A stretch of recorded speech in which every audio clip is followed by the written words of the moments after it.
माँ मैं जिंदा हूँ, मुझे कब्र से बाहर निकालो, मैं जिंदा हूँ। अरे मम्मी मैं जिंदा हूँ, मुझे चौंक अड़वा दिया तूने। अच्छा, मुझे ने करवा तो ले। वो बेटा जो मरने के बाद माँ के सपने में आया और बोला, माँ मैं जिंदा हूँ, मुझे कब्र से निकालो। फिर जो हुआ वो देखकर आपके रोंगटे खड़े हो जाएंगे, आपके पूरे शरीर में सिहरन दौड़ जाएगी। क्या कोई शख्स मरने के बाद जिंदा हो सकता है? क्या कोई दूसरी दुनिया में जाने के बाद वापस लौट सकता है? क्या कोई मृतक खुद ये बता सकता है कि मैं जिंदा हूं, मुझे बचा लो? आप सोच रहे होंगे कि हम ये क्या पूछ रहे हैं, ये क्या बोल रहे हैं, तो आपको बता दें ये हम नहीं, उत्तर प्रदेश का पूरा हाथरस पूछ रहा है, क्योंकि यहाँ एक बेहद ही चौंकाने वाला मामला सामने आया। हाथरस के नगला चौबे इलाके में 29 मई को एक लड़के की सांप के काटने से मौत हो गई थी। 18 साल के युवक को सांप ने डस लिया था, जिसके बाद परिवार के लोग उसे सदर अस्पताल लेकर पहुंचे, लेकिन डॉक्टरों ने उसे मृत घोषित कर दिया। इसके बाद परिवार शव को लेकर कई ओझा और जोगियों के पास भी गया, लेकिन उसकी जिंदगी वापस नहीं लौटी। जिसके बाद परिवार वालों ने लड़के को पोखर में गड्ढा खोदकर दफन कर दिया। 2 दिन तक सब कुछ सामान्य था, लेकिन 2 दिन बाद वो हुआ जिसने पूरे इलाके में दहशत फैला दी। मृतक की मां का दावा है कि घटना के 2 दिन बाद से ही उन्हें सपने में उनका बेटा दिखाई देने लगा था, जो रोज सपने में आकर कहता था, माँ मैं जिंदा हूँ, मुझे कब्र से निकलवा लो।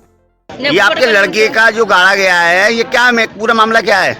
ये सांप ने खा लो भैया। अच्छा जी। फिर हम लैब डोले जा चारों लोग। अच्छा। बाई ने पे डॉक्टर ने पैसा बनता। फिर बाई ने मना कर दी। अच्छा।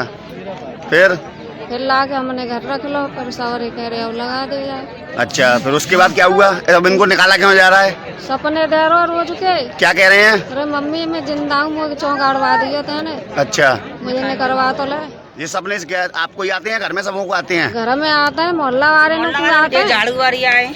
अच्छा, हाँ। तो फिर उसके बाद आपने क्या किया? मैं भैया दिल गवाई ना करी, हम तो फिर हम तो कह रहे निकालो चूरा। अच्छा, तो अब आप निकलवा रही हैं इनको? और क्या नाम था इनका? योगेश। सिर्फ माँ ही नहीं, पूरे मोहल्ले में आसपास के कई लोगों को मृतक ने सपने में आकर यही कहा कि माँ मैं जिंदा हूँ, मुझे कब्र से निकलवा लो। पूरे मोहल्ले में ये जानकर दहशत फैल गई।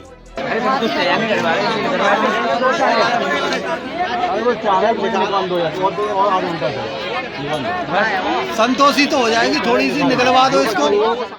इसके बाद आनन फानन में अगले ही दिन प्रशासन की अनुमति से कब्र खोदी गई, लेकिन फिर जो हुआ वो देखकर सब चौंक गए। कब्र में मृतक की लाश मौजूद थी और वो पूरी तरह सड़ चुकी थी, जिसकी वजह से लोगों ने वापस उस लाश को गड्ढे में डालकर ऊपर से मिट्टी डाल दी। ये आप बॉडी को निकाल रहे हैं, क्या उसमें क्या पोजीशन है उसकी? बिल्कुल सड़ी हुई बॉडी है। अच्छा, फिर ये लोग बोल रहे हैं कि निकालो निकालो। हमने इन लोगों से बोल दिया था, मैंने की भाई बॉडी सड़ी होगी तो हम लोग निकाल नहीं पाएंगे। अच्छा, इन लोगों से बोल दिया मैंने की हाथ इसका अलग निकलेगा, और मैंने की पूरी बॉडी सड़ी हुई है आपकी।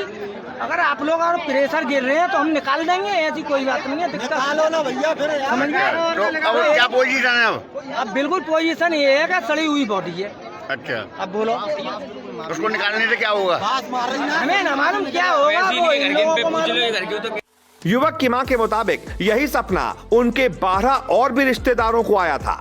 इसी वजह से महिला ने अपने बेटे की कब्र खोदने की जिद की और प्रशासन से अनुमति मिलने के बाद कब्र खोदी भी गई। लेकिन जैसे ही कब्र खुदी, महिला का भ्रम टूट गया। उनका बेटा जिंदा नहीं था, बल्कि उसकी लाश बुरी तरह सड़ चुकी थी, और इसी के साथ एक माँ की सारी उम्मीदें चकनाचूर हो गईं।